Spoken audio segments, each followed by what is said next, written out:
Hello everyone, in this video I'm going to walk you through on what to check before buying a used iPhone. So if you want to buy a used iPhone, I think you might need to put this into consideration.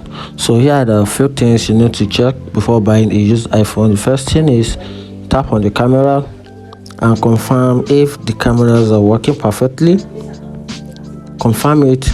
Once you confirm the camera, then also check the battery life of the phone, check the cycle count and other stuff like that.